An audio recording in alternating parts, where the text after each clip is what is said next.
The silent manor লেখনতে রয়েছেন Diana ইমরোজলেকি। Part 52 সাথে 53টাও add করা হয়েছে।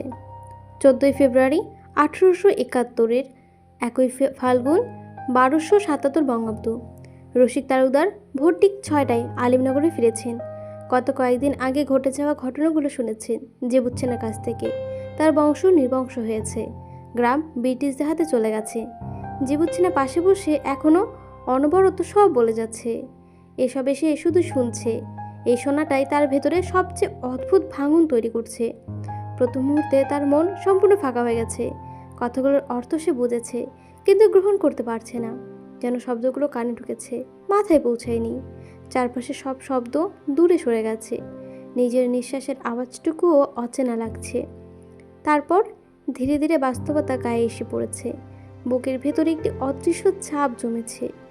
অজানা ভয়, অকারণ আতঙ্ক তাকে ছড়িয়ে ধরেছে। হাত পা ঠান্ডা হয়ে আসছে।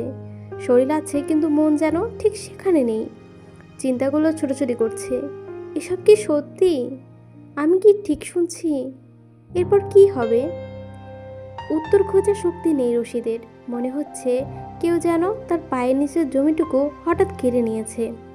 এক ধরনের আড়সতা তাকে গ্রাস করেছে। কান্না আসার কথা, রাগ হওয়ার কথা, কিছুই ঠিকঠাক হচ্ছে না। সে নিস্তেজ হয়ে বসে আছে, অথচ ভেতরের ভাঙচুর থামছে না। স্মৃতি, আশঙ্কা, অনুশোচনা সব একসাথে মাথার ভেতর গাদাগাদি করছে। সবচেয়ে গভীর অনুভূতিটা হলো অপ্রস্তুত শোক। সে জানে এখনও পুরো কষ্টটা সে পৌঁছাননি, কিন্তু সেটার ছায়া ইতিমধ্যে তাকে ঢেকে ফেলেছে। সে বসে আছে শব্দহীন, স্থির। ভেতরে ভেতরে ধীরে ধীরে ভেঙে পড়েছেন তিনি। ছড়ির ওপর হাতের ভর। ছড়িসহ হাতটি তখন কেঁপে উঠেছিল। একজন দাসী ছুটে এসে এক গ্লাস জল দিয়েছিল। রশিদ খেতে চেয়েছিলেন, জলটুকু পারেননি। হাতের কাঁপুনির জন্য গ্লাসটা পড়ে গিয়ে মৃদু আওয়াজ তুলেছিল। তার 4 সন্তান নিকৃষ্টতম কাজ করেছে, বিনিময়ে ওদের প্রাণ দিতে হয়েছে। ফারদিনা, যাকে ঘিরে রশিদ বেঁচেছিলেন, সে একমাত্র মেয়েকে মরতে হয়েছে। অন্য কেউ ওকে মেরে ফেলেছে। কত না কষ্ট হয়েছে তখন ওর। 4 ছেলেকে মেরে ফেলেছে। রশিদ মানছেন তারা দোষ করেছিল, কিন্তু তারপরও তার হৃদয়টা হঠাৎ ব্যাকুল হয়ে উঠল। সন্তান বলে কথা, ভেতরের ভাঙন শব্দ বাইরে পর্যন্ত বেরিয়ে আসছে যেন। আলিমনগর, যে গ্রাম ঘিরে কত শত স্মৃতির তার। নিজের হাতে গ্রামকে সাজিয়েছিলেন। কত যুগ ধরে জমিদারি সামলাচ্ছেন তিনি। গ্রামের মানুষগুলো নিশ্চয়ই তার অপেক্ষায় আছে।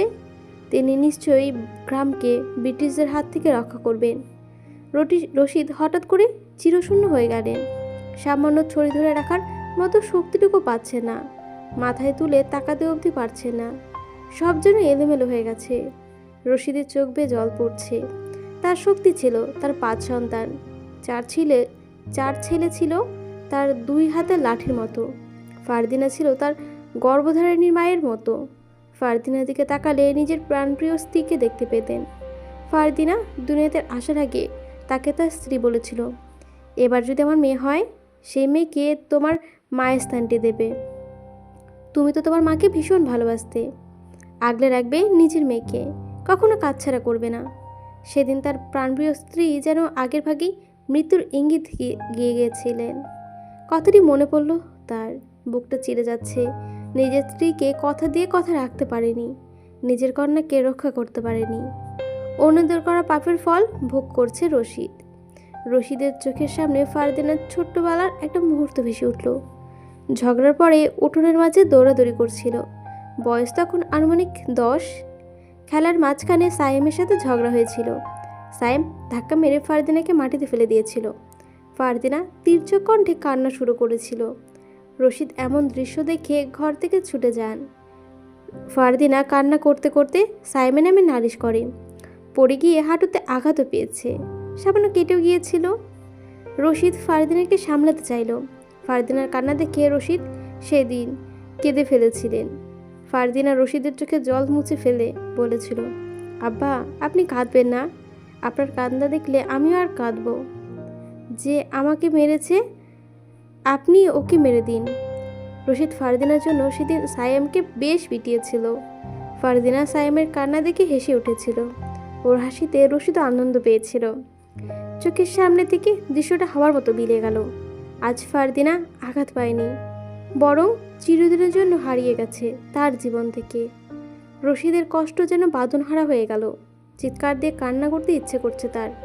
লোকজন চেয়ে থাকবে, অনুচর দাসীরা ভাববে সর্দার আজ সম্পূর্ণ একা হয়ে গেছে, দুর্বল হয়ে গেছে। ওনার আর দুনিয়াতে কেউ নেই, তিনি আর ওদের রক্ষা করতে পারবে না। অনুচর কজন বৈঠকখানে বসে আছে, হাতে কোনো অস্ত্র নেই, লাঠি নেই, খঞ্জন নেই। ওদের মধ্যে আর ধার্মিকতা নেই, সেই অহংকারটা আর নেই। যেন সব সুফিয়ান সেদিন ধুয়ে মুছে সাফ করে দিয়ে গেছে। অহংকার মাটির সাথে মিশে গেছে। ওরা সেদিন সৌভাগ্যবশত গোপন ঘরে ছিল না, থাকলে হয়তো ওরাও আজ বেঁচে থাকতো না নিশ্চিত। কুদ্দুস বাড়িতে নেই, ওর নিজ বাড়িতে চলে গেছে। আজ 2 দিন হয়। বলেছিল রশিদ ফিরবে। বোধহয় এখনো সংবাদও পায়নি। ব্রিটিশ প্রধান একবার তালুকদার বাড়ির সামনে এসে গিয়েছিল রশিদ তালুকদারের সাথে দেখা করবে বলে। রশিদ জানিয়েছিল উনি এখন দেখা করবে না। ব্রিটিশ প্রধান আর জোর করেনি, এখন না হোক পরে ঠিকই দেখা করতে হবে, কারণ গ্রাম যে তাদেরই হাতে। যে বুঝছি না রশিদের পাশে বসে তার কাঁধে হাত রাখে সান্ত্বনা দেওয়ার বৃথা চেষ্টা করলো। রশিদ কোনো প্রতিক্রিয়া না জানিয়ে বসেই রইল। রশিদের নীরবতা দেখে যে বুঝছে না বললেন, সব দোষ ওই সুফিয়ানের।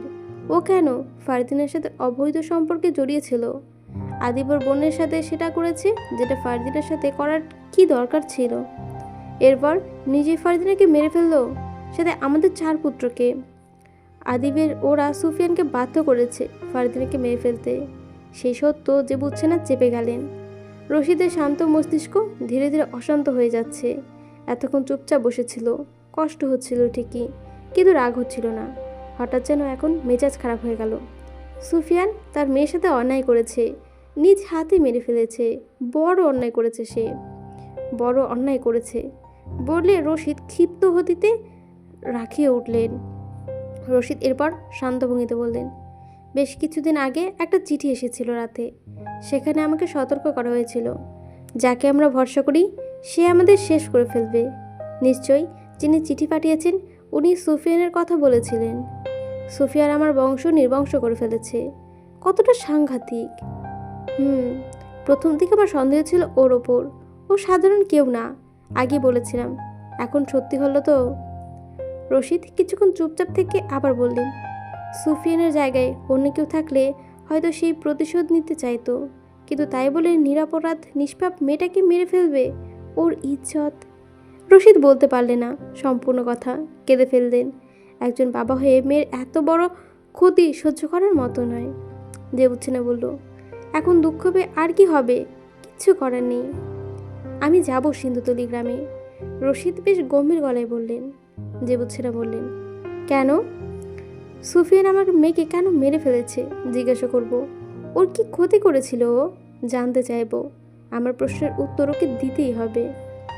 যে বুঝছে না এক ভ্রু উঁচিয়ে বলল, ওর উদ্দেশ্যই ছিল আমাদের বংশ নির্বংশ করা।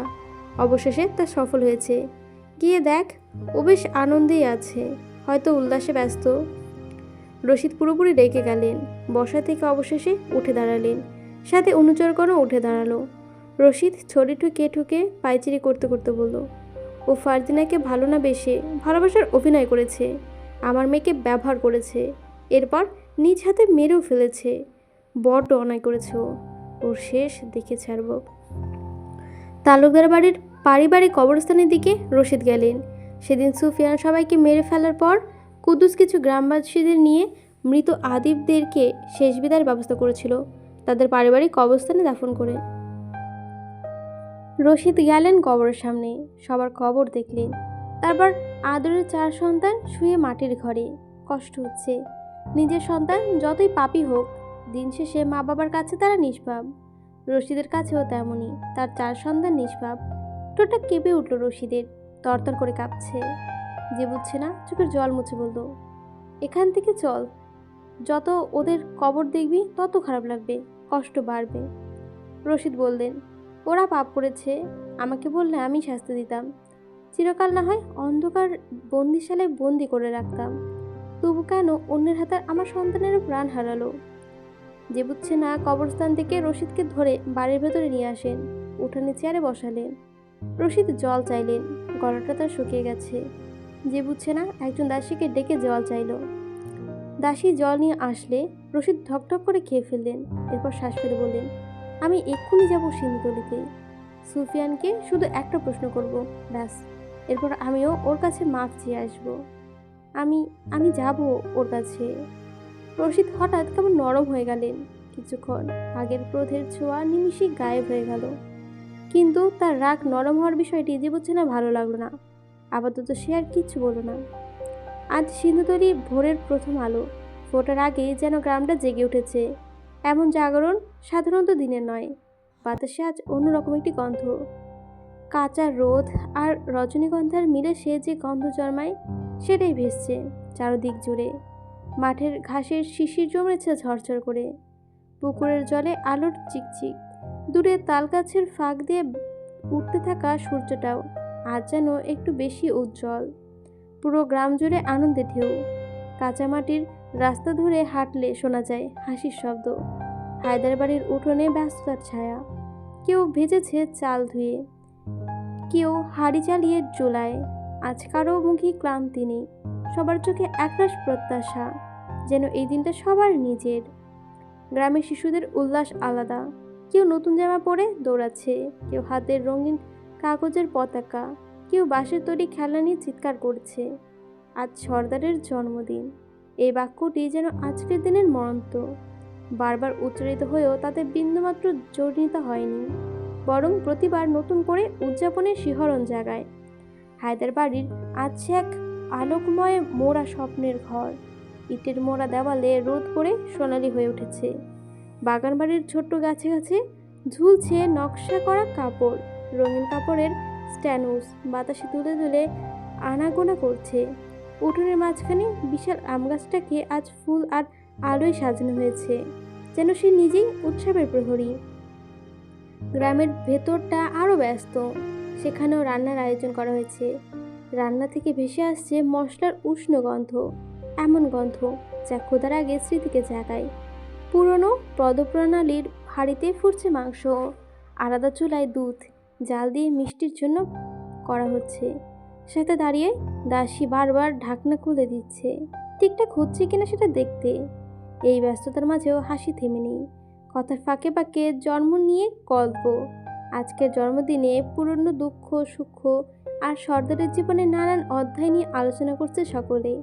আজকের দিনে সুফিয়ান গ্রামের সবাইকে নিমন্ত্রণ করে ভালো মন্দ খাওয়ার জন্য। দিনটি বিশেষ করে স্মৃতি হিসেবে তুলে ধরে। হায়দারবাড়ির নারী কণ্ঠে আজ অন্যরকম সুর, গানের মতো কথাবার্তা, কিলকিল হাসি, কখনো আবেগে ভিজে যাওয়া চোখ। কারণ সর্দার শুধু একজন মানুষ নন, সেই বাড়ির শির দ্বারা, এই গ্রামের নির্ভরতা, যার কাঁধে ভর করে কত মানুষ সাহস পেয়েছে, যার একটুখানি কথার বহর অন্ধকার কালো রাতে আলো জ্বালিয়েছে, ব্রিটিশদের মতো বাহিনীর হাত থেকে নিজের গ্রামকে রক্ষা করেছে। দুপুর গড়ালে অতিথিদের আসা শুরু হবে। কেউ পায়ে হেঁটে, কেউ গরুর গাড়িতে, কেউ বা দূরের গ্রাম থেকে ঘোড়ায় চড়ে। প্রত্যেকের হাতে ছোট বড় উপহার, কিছুটা আনুষ্ঠানিক, বেশিরভাগটাই আন্তরিক। উঠোনে পা পড়তেই সবাই একবার থমকে দাঁড়ায়, যেন এই আনন্দের পরিবেশকে সম্মান জানায়। তারপর হাসি, কোলাকুলি, শুভেচ্ছার উষ্ণতা চারিদিকে ছড়িয়ে পড়ে। সুফিয়ান নিজে আজ অদ্ভুতভাবে শান্ত, মুখে অল্প হাসি, চোখে গভীর ক্লান্ত। সে চারপাশটা দেখছে, এই মানুষগুলো, এই গ্রাম, এই বাড়ি, সব মিলিয়ে জীবনের এক বিস্তৃত মানচিত্র তৈরি করেছে যেন। জন্মদিনের আনন্দে তার জন্য বাহারি আয়োজনে চেকে অনেক বড় একটি সম্পর্কের উৎসব, বিশ্বাসের উৎসব। বিকেলের দিকে গ্রামবাসীদের ময়দানে বসে যার ছোটোখাটো বৈঠক, বয়োজ্যেষ্ঠরা এক পাশে, তরুণেরা আরেক পাশে। গল্প চলেছে ক্ষেতের ফসল, আসন্ন বর্ষা, দুর্ঘসরের খবর, কোথাও তর্ক, কোথাও মতের মিল, কিন্তু সবকিছুর মধ্যেও আছে এক অদ্ভুত সুর। আজ কেউ তার বিরুদ্ধে নয়। আজ সব পথ এসে মিশেছে সর্দারের জন্মদিনের আনন্দে। সূর্য ঢলে পড়লে আলো জ্বলে ওঠে, মশাল কপির আলো। ঘরে ঘরে দ্বীপের সারিতে গ্রামটা যেন ছোট্ট নক্ষত্রপুঞ্জ। সে আলোর মুখগুলো নরম দেখায়, হাসিগুলো আরো উষ্ণ লাগে। হায়দারবাড়ির উঠোনে এখন সন্ধ্যার নাস্তার আয়োজন, কলা পাতায় সাজানো খাবার, ধোয়া ওঠা পিঠা আর চারিদিকে প্রশান্তির গুঞ্জন। নাস্তা শেষ হলে গান শুরু করে, কেউ বাঁশির তালে, কেউ ঢোলক বাজায়, কেউ গলা খুলে গেয়ে ওঠে পুরোনো গান। আকাশটা মেঘের আড়ালে থেকে উকি দিয়ে পুরো দৃশ্যটা দেখছে, যেন এই আনন্দকে নিজের আলো দিয়ে আশীর্বাদ করতে চাইছে। জন্মদিনের পুরো আয়োজনের জাঁকজমকপূর্ণ, আছে প্রাচুর্য, আছে মহিমা। আজকের এই আনন্দ মানুষকে মানুষে বাঁধে, মাটির মতো সহজ, নদীর মতো উদার। সুফিয়ান প্রতি জন্মদিনে বেশ সময় নিয়ে বক্তব্য রাখে, আজও রাখবে। এখনো সমস্ত গ্রামবাসীরা এসে পৌঁছায়নি, বিনতি ওর উপহার এখনো হাজির করেনি। সুফিয়ান এতটুকু পরিপাটি হয়ে নতুন করে সাজেনি, সময় হয়নি। বিনতি উপহার নিয়ে আসবে, ঠিক সেই সময়ের অপেক্ষা করছে সুফিয়ান। শত আনন্দ আজ, অথচ সুফিয়ান উদ্ভ্রান্ত পথিকের মতো নিজের ঘরের বারান্দা থেকে ফারদিনের কবরটি দেখছে। আজ ফারদিনা বেঁচে থাকলে হয়তো সেও কোনো না কোনো উপহার নিয়ে হাজির হতো। নিশ্চয়ই নতুন রূপে প্রেম নিবেদন করত, নয়তো সুফিয়ানের করতে হতো। নতুন আর কোনো বাহানা তৈরি করত, সে বাহানায় মিশে থাকতো কত শত ভালোবাসা। দীর্ঘশ্বাস ফেলল সে, চেয়ারে নীরবে বসে একটা সিগারেট হাতে তুলে নিয়েছিল। ধরায়নি, এশার আজান পড়বে এক্ষুনি। সুফিয়ান মসজিদে নামাজ আদায় করবে ভেবে মনস্থির করলো। তার ঘরে বিনতি উপস্থিত হয়। সুফিয়ানের আলমারি থেকে কালো রঙের পাঞ্জাবি বের করে। সুফিয়ান বিনতিকে কাছে ডেকে বলল, এই রঙের পাঞ্জাবি বের করলি? আজকে তুমি এই রঙেরই পাঞ্জাবি পরবে, তোমাকে কালো রঙের সুন্দর দেখায়। পরবে তো? না, সাদা রঙের পাঞ্জাবি পরবো। মা সবসময় বলতেন আমাকে সাদা রঙের পাঞ্জাবিতে বেশি সুন্দর দেখায়। তাছাড়া সাদা পাঞ্জাবি পরা সুন্নত। এখন বের হবে মসজিদের উদ্দেশ্যে। বিনতি সুফিয়ানের পরিবর্তনের খুশি হলো। সুফিয়ানের দিকে আর একটু এগিয়ে গেল, বলল, ভাই তুমি নামাজ পড়বে? এতে অবাক হওয়ার কি আছে? ধর্মকর্ম পালন করতে হবে তো নাকি? মা বাবার জন্য দোয়া করতে হবে। মা বাবা দুনিয়া থেকে চলে গেলে তাদের জন্য সন্তানেরা দোয়া করা হয়। আজ আমিও মা বাবার জন্য দোয়া করব, নিজের পাপের জন্য ক্ষমা চাইব। নিশ্চয়ই আল্লাহ আমাকে ক্ষমা করবেন, উনি যে অতি দয়াশীল। বিনতি আনন্দের সাথে হেসে ফেলল, মুখে হাসি, চোখে ছলছল করছে জল। বলল, আজ আমি বিশেষ কিছু উপহার পেলাম, তোমার পরিবর্তন। আনন্দ হচ্ছে। তুমি যেভাবে খুশি দুনিয়ার বুকে বেঁচে থাকো, আমি কখনো বলবো না। ফারদিনাকে ভুলে অন্য কারোর সাথে নতুন জীবন শুরু করো। গতকালের জন্য দুঃখিত ভাই। সুফিয়ান ঠোঁট কুঁচকে হাসলো, চেয়ার থেকে উঠে ঘরের ভেতরে এলো। দুই হাত পেছনে রেখে ধীর পায়ে পায়চারি করতে করতে বলল, বেঁচে থাকার সিদ্ধান্ত নিয়েছি। যদি আত্মহত্যা করি তাহলে পরবারে ফারদিনাকে পাওয়ার আশাটুকুও থাকবে না। থেমে সুফিয়ান গভীর নিঃশ্বাস ফেলল। এর সাথে বলল, ওকে আমি হালালভাবে নিজের করে নিতে পারিনি, তবু আল্লাহর কাছে প্রার্থনা করলে যদি উনি নিশ্চয়ই আমার প্রার্থনা ফেলবেন না। ফারদিনাকে পরপারে পেলেও পেতে পারি, অন্তত এই সুযোগটা হাতছাড়া করতে চাচ্ছি না। তুমি পাবে ভাই, ফারদিনাকে পরপারে পাবে। দোয়া অসম্ভবকে সম্ভব করতে পারে, তুমি নিরাশ হইও না। বাসি কাপড় বদলে নতুন সাদা রঙের পাঞ্জাবি পায়জামা পরে নাও, এরপর মসজিদে যাও, আজানের সুর ভেসে আসছে। বিনতি হাত থেকে কালো রঙের পাঞ্জাবি রেখে দেয়, পরিবর্তনে সাদা রঙের পায়জামা বের করে।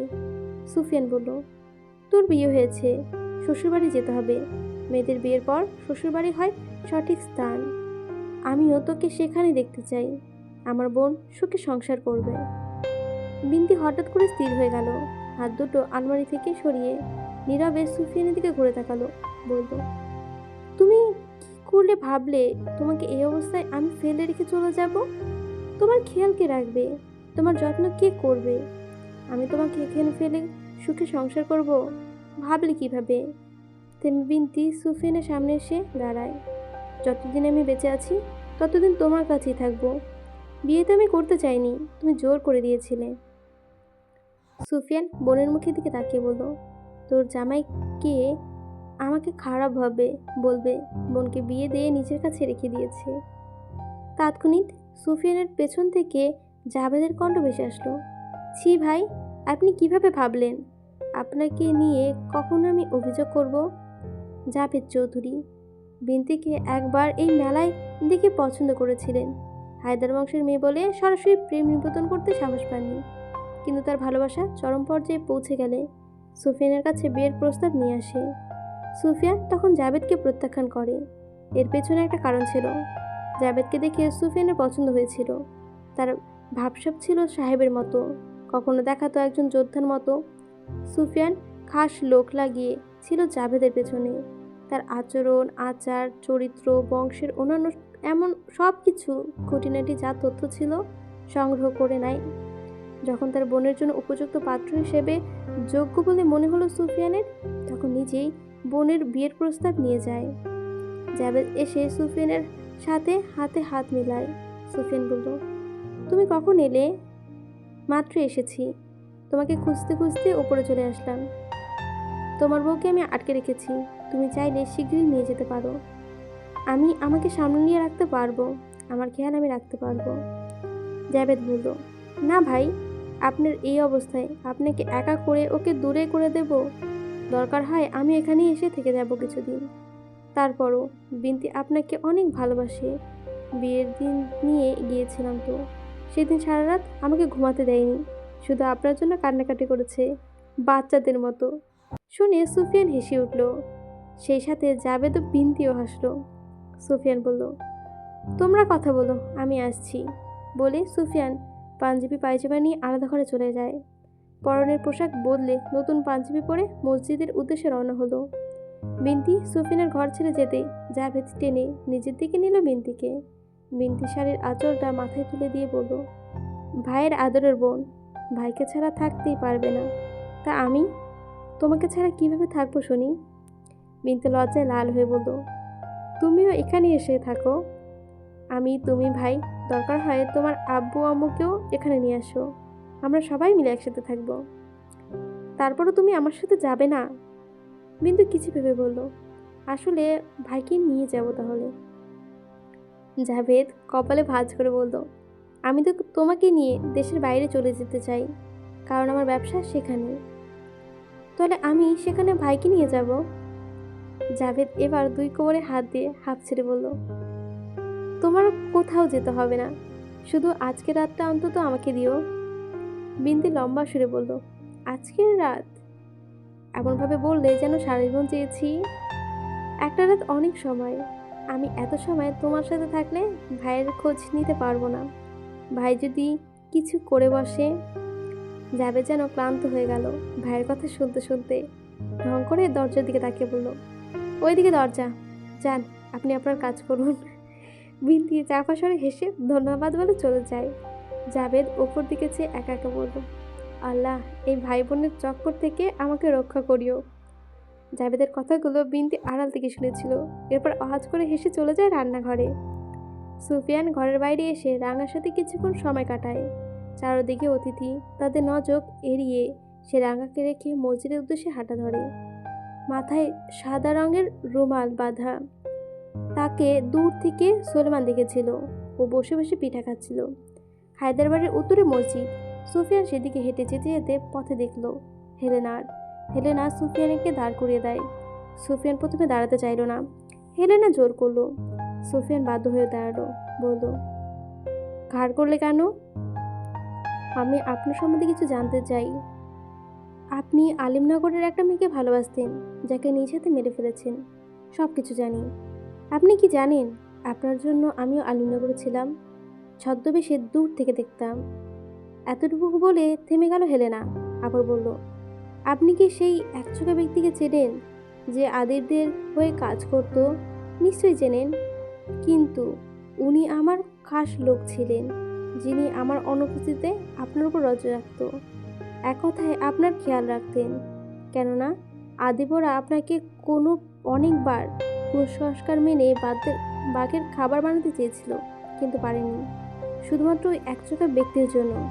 উনি আপনার নামে মিথ্যা কথা বলতো ওদের কাছে। আপনার সমস্যা আছে, আপনি নিখুঁত নন, আপনি একমাত্র ছেলে নন, ইত্যাদি ইত্যাদি। সুফিয়ান কিছুটা অবাক হলো। এরপর বলল, কিন্তু এসব এখন বলে কি হবে? এখন আর এসব বলতে চাই না। আর তুমি আমাকে ভুলে যাও। বলে সুফিয়ান যেতেই ফের দাঁড়িয়ে করিয়ে বলল, তোমার বাবা তাহলে ওই দিন মিথ্যে কেন বলেছিল যে তুমি তোমার ফুফু বাড়িতে ছিলে? বাবা চান না আপনি সত্যিটা জানুন যে আমি আপনাকে ভালোবাসি। এখন তো আপনি সত্যিটা জেনে গেছেন, কিন্তু আপনি হয়তো ভাবছেন আমি হয়তো আপনার ভালোবাসার ভিক্ষা চাইতে এসেছি। আসলে তা নয়। আমি জানতে চাই সে একচোখা ব্যক্তি কোথায়। আপনি কি ওনাকে মেরে ফেলেছেন? সুফিয়ান আশ্চর্য হলো। মানে, আমি কেন ওনাকে মারবো? আর সে কোথায় আমি কি করে জানবো? আপনি শেষ ওনাকে যেদিন দেখেছিলেন তারপর থেকে তার আর কোনো খোঁজ পাইনি। খোঁজ নিয়ে জানতে পারি আদিব ওরাও সেদিন অপেক্ষায় ছিল ওনার, কিন্তু উনি আর তাদের কাছে ফেরেননি। সুফিয়ান চিন্তিত ভঙ্গিতে বলল, আমি এসব সম্পর্কে কিছুই জানি না, কিন্তু কোথায় যাবেন উনি? বিষয়টি আশ্চর্যজনক তো। বলে থেমে গেল সুফিয়ান। হেলেনা জানে সুফিয়ানের কোনো বিষয় মিথ্যে বলবে না।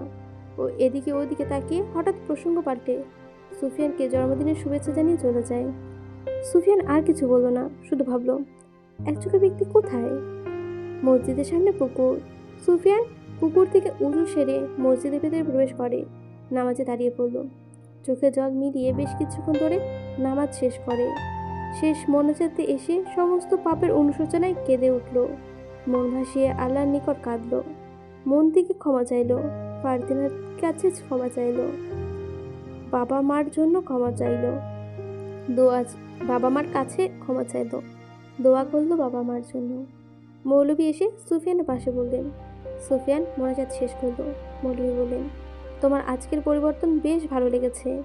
অতীত ভুলে নতুন একটি জীবন শুরুকে আল্লাহকে ঘিরে শুরু করেছ। বলে উনি মসজিদ থেকে বেরিয়ে যান। সুফিয়ানও বেরিয়ে বাড়ির উদ্দেশ্যে রওনা হয়। রাত বাড়ছে, সমস্ত অতিথিবৃন্দ এসে উপস্থিত হয়েছে।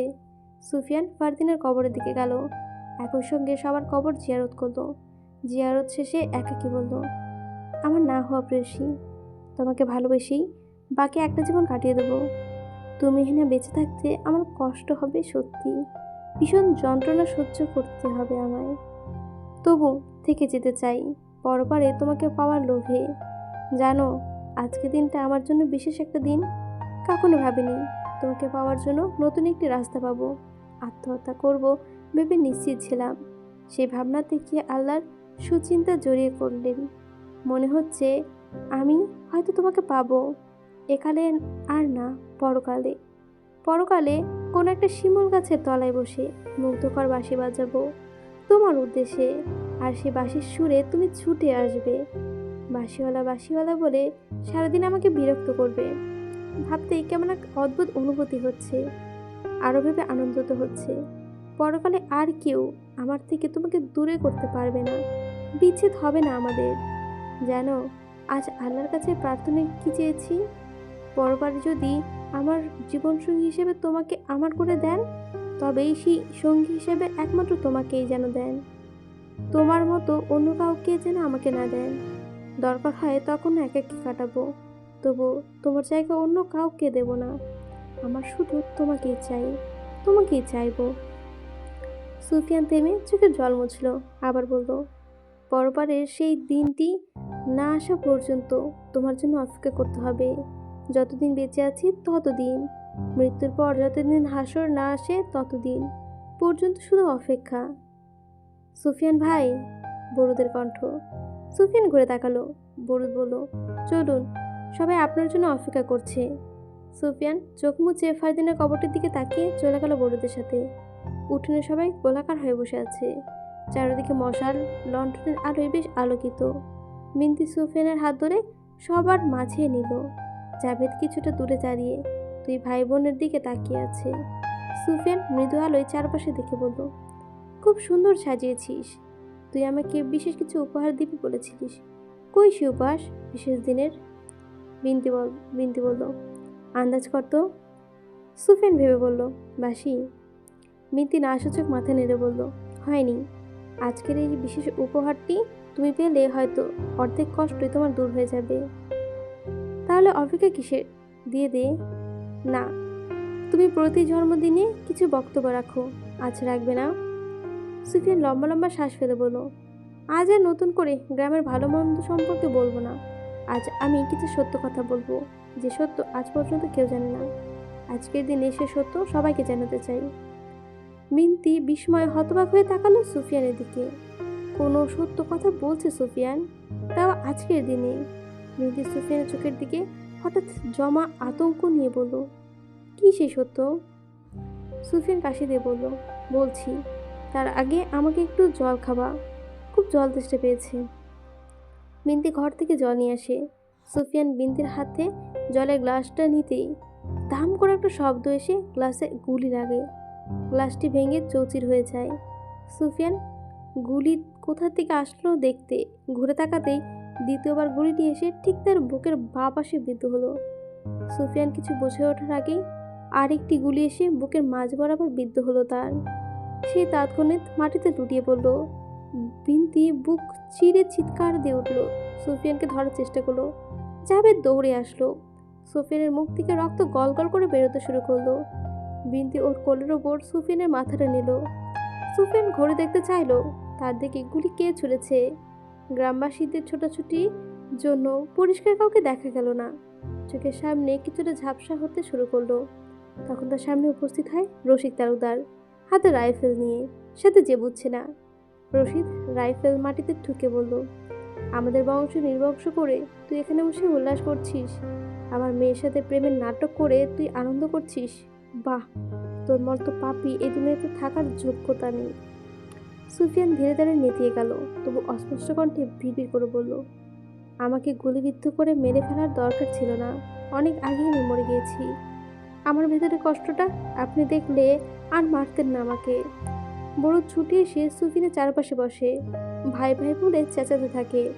আর যেন আর তাদের সুফিয়ান ভাই সে পুরোনো দিনের মতো সাড়া দিচ্ছে না। বিন্তি সুফিয়ানের গাল স্পর্শ করে চেঁচিয়ে চেঁচিয়ে কাঁপা গলায় বলছে, ভাই, এই ভাই, চোখ মেলে তাকাও, ভাই কিছু বলো ভাই, জাভেদ আমার ভাইকে বাঁচাও ভাই। ওর ডাক সুফিয়ানের কানে গেল, কিন্তু সে কিছু বলতে পারলো না। তবু খুব কষ্টে একটা শব্দ বের করলো, জল। জাভেদ দৌড়ে গেল জল আনতে। মৃত্যুর আগে বোধহয় মানুষের জল তেষ্টা পায়। আজ সুফিয়ানের ভীষণ জল তেষ্টা পেয়েছে। ইচ্ছে করছে সারা দুনিয়ার জলটুকু খেয়ে ফেলতে। বিন্তের বুকের ভেতরটা মুহূর্তে ফেটে গেল। সুফিয়ান তার কোলে ঢলে পড়তেই সে যেন বোবা হয়ে গেল কয়েক সেকেন্ডের জন্য। চোখ দুটি বিস্ফারিত, ঠোঁট কাঁপছে, কিন্তু শব্দ বেরোচ্ছে না। সুফিয়ান ঢলে পড়ল ওর বুকে। দেখে বিন্তি হঠাৎ করে অসহায়ের মতো চিৎকার করে ভেঙে পড়ল। চারপাশে নিস্তব্ধতা। ভাই, ও ভাই, না না, চোখ বন্ধ করো না। ওর দুই হাত কাঁপতে কাঁপতে সুফিয়ানের বুকের ওপরটা চেপে ধরেছে, যেন হাতের চাপের রক্তপাত থেমে যায়, যেন সেই স্পর্শে মৃত্যুকে পিছিয়ে যাবে। বুকের উষ্ণতা ধীরে ধীরে হঠাৎ করে ঠান্ডা হয়ে এসেছে, আর সেই ঠান্ডা বিন্তির মেরুদণ্ড বেয়ে নেমে যাচ্ছে হিম হয়ে। সে কাঁদছে না, শুধু আকুতি জানাচ্ছে, কখনো আল্লাহকে, কখনো নিজের ভাগ্যকে, কখনো সেই নিষ্ঠুর মুহূর্তটাকে। আমাকে রেখে যাও না ভাই, আমি তোমাকে ছাড়া কাকে নিয়ে বাঁচবো? চোখটা মেলে তাকাও। সুফিয়ানের নিঃশ্বাস টুকরো টুকরো হয়ে আসছে, প্রতিটা শ্বাস যেন যুদ্ধ। বিন্দু তার কপালে ধরে ঠোঁট ছুঁয়ে দিচ্ছে, গাল বেয়ে নামা অশ্রু ভাইয়ের মুখে পড়ে যাচ্ছে। বিন্দের কান্নায় গোটা জমজমাট পরিবেশে স্তব্ধ হয়ে গেছে। কথা বলার শক্তিটুকু হারিয়ে ফেলেছে। মুখ থেকে শব্দ ভেসে ভেঙে আসছে তার মুখ থেকে। ছোটবেলায় সেই ওয়াদার কথা মনে আছে? আমাকে না কখনো তুমি ছেড়ে যাবে না? তাহলে আজ কেন সাড়া দিচ্ছে না ভাই? যাবে জল নিয়ে আসলো।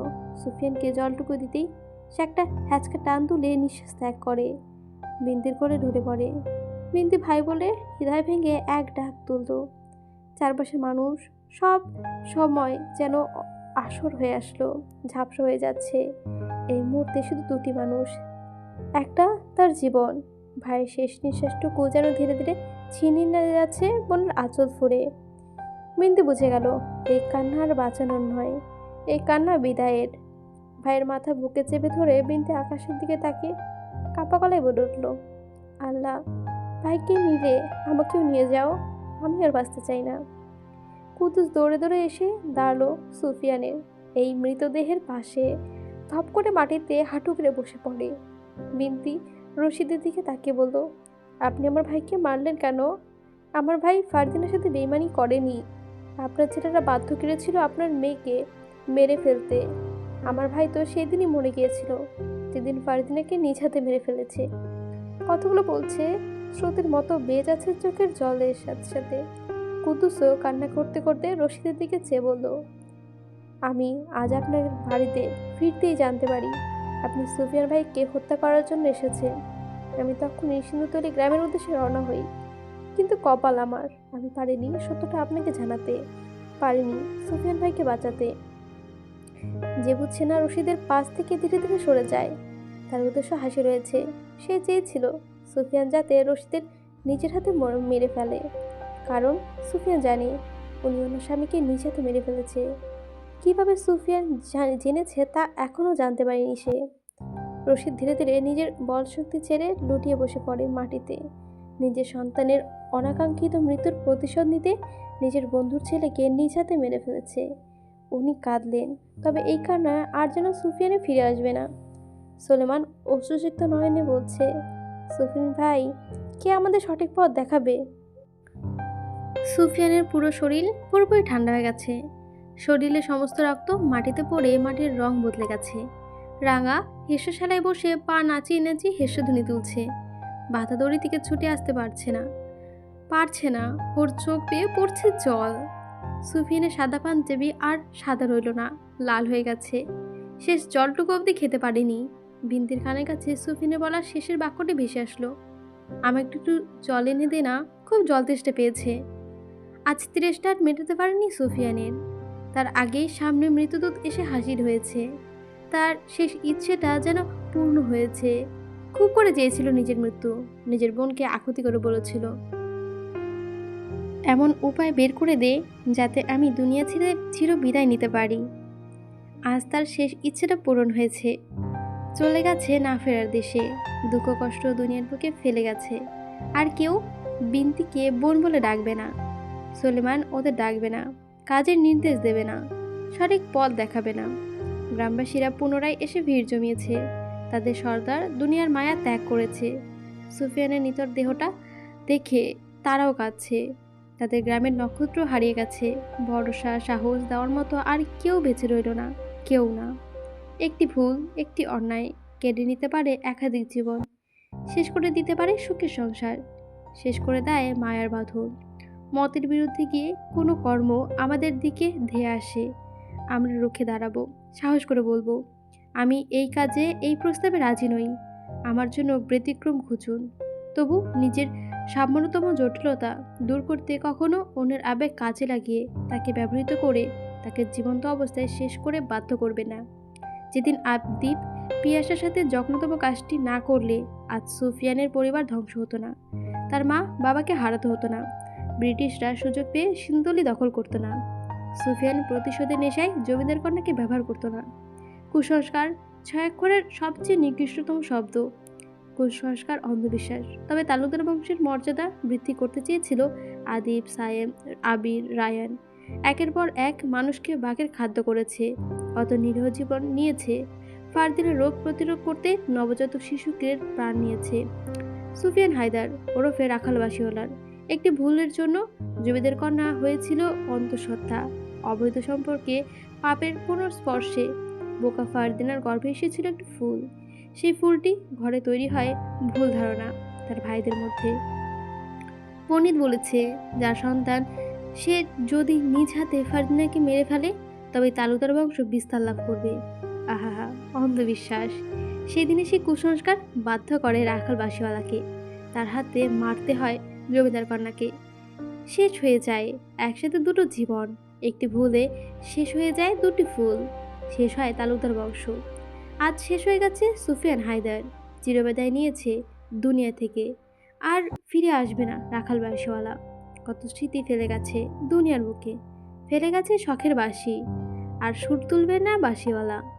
1277 বঙ্গাব্দ, 1 ফাল্গুন, ঠিক রাত 8:19 সুফিয়ান হায়দার চলে গেছে তার প্রাণপ্রিয় ফারদিনার কাছে। জীবনটাকে নতুন করে সাজাতে চেয়েছিল সুফিয়ান। সর্বভুল বেঁচে থাকলে ক্ষুদ্র আশা করেছিল, কিন্তু ভাগ্যে তাকে বেঁচে থাকতেই দেখেনি। বোধ হয় তার আয়ু শেষ। তবু সৌভাগ্য রাখাল বাসিওয়ালার, শেষ মুহূর্তে আল্লাহর কাছে মাথা নত করে ক্ষমা চাইতে পেরেছিল। আল্লাহ মহান, উনি মহাপাপীকেও শেষ সময় একটাবারের জন্য হলেও ওনার দরবারে ক্ষমা চাওয়ার সুযোগ দেন। আজ সুফিয়ান কে দিয়েছে। প্রতিশোধের কখনো আমাদের জীবনে সুন্দর করে তোলে না, বরং ধ্বংস করে দেয়। যেভাবে ধ্বংস হয়েছে সুফিয়ান হায়দারের জীবন। মানুষটা জীবনে কিছুই পেল না, না পেল বাবা মায়ের দীর্ঘ আদর স্নেহ, না পেল নিজের ভালোবাসার মানুষটিকে আপন করে। বিন্তির বুকের মাঝে ভাইকে জড়িয়ে ধরে রেখেছে। সুফিয়ানের মুখের রক্ত শুকাতে অবধি শুরু করেছে। ফিরবে না, ওর ভাই আর ফিরবে না। ভাবতেই কষ্ট হলো ওর। শুধু একবার বলল, একটি ভুল সিদ্ধান্ত সব কিছু শেষ করে দিয়েছে। পর্বটা এখানে শেষ হয়ে গেছে। কেমন হয়েছে অবশ্যই জানাবেন। ভালো লাগলে অবশ্যই লাইক, কমেন্ট এবং সাবস্ক্রাইব করে দেবেন।